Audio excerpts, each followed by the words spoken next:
I have spoken at length about Fabula Ultima in my last two videos, and I would like to clarify a few things in case those who are watching my videos are not familiar with what Fabula Ultima is. So, that's just going to be a brief video today explaining to you why I chose this system over 5th edition, why I like it so much, and more importantly, what it is. So, Fabula Ultima is made by Rooster Games, and specifically Emma, a very talented creator in making this system. And it takes a lot of inspiration from JRPGs like Final Fantasy, Chrono Trigger, and Fire Emblem. In the sense that it is a turn-based JRPG, TTRPG. And instead of having a normal initiative count like in 5th edition or trying to think of another one, really only ever played 5th edition, Pathfinder, stuff like that, where each player rolls an initiative and they're put on a count. Apologies. But yeah, instead of having an initiative tracker where each person goes at a specific time, in Fabula, they alternate. So whenever a conflict, which is what combat is called, whenever a conflict starts, if there are no villains in play, and think of villains as like the final bosses of certain dungeons or areas, not like the BBEG, like obviously the BBEG will be considered a villain, but like this is like an end dungeon boss or like a mini boss. If there are no villains in play, they are just, it goes player, enemy, player, enemy, player, enemy, player, enemy, until there are no turns left. And now you may be wondering, well, what happens if there's an odd number on each side? Like, what if there's only 3 players and there's 6 enemies? Well, the turn tracker goes the same, so it goes player, enemy, player, enemy, player, enemy, but then however many actions are left, they take them all at once.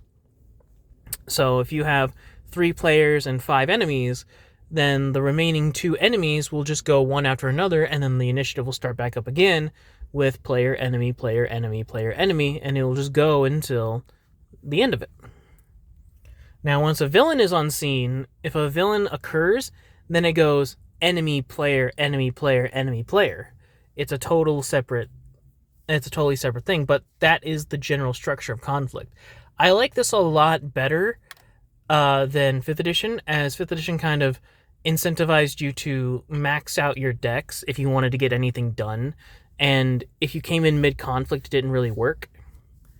As I think Sayrock put in one of his videos, that coming in mid-conflict in 5th edition doesn't really work, because either you roll high unless your turn's already passed, and you're kind of screwed, unless you're incentivized to roll low, but if you maxed out your decks or you're really good at initiative, the chances of you rolling low is really, well, low.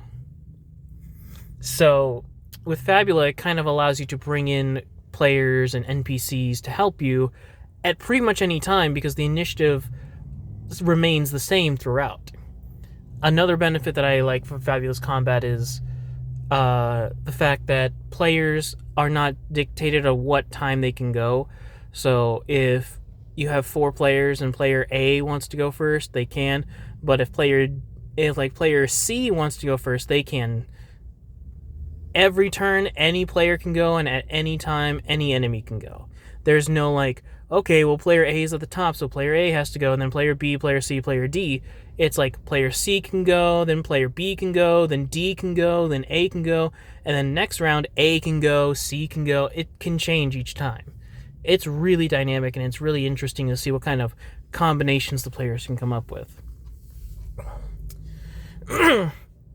In a different vein, Fabula also is an RPG that requires you to multi-class. Now, I know what you're thinking. If you've only come from 5th edition, wow, requiring a multi-class? That's got to be insanely busted. Because if I'm required to multi-class, that means I just get everything right off the bat and I don't have to do anything. Well, no, because Fabula works in a different way.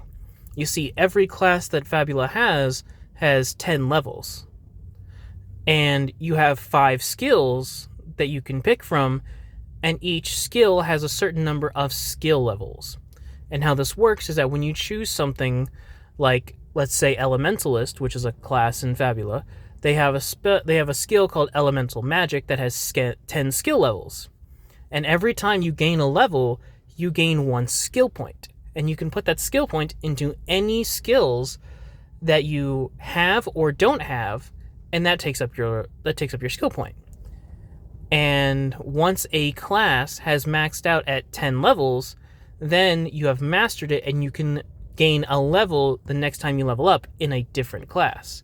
So let's say, for instance, you are an Elementalist and a Darkblade.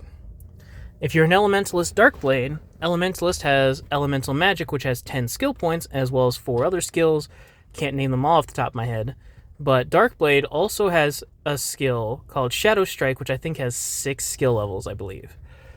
And if you put 10 levels into Elementalist, and you put it all into Elemental Magic, you're done. You can't get any more skill points in Elementalist. It's mastered.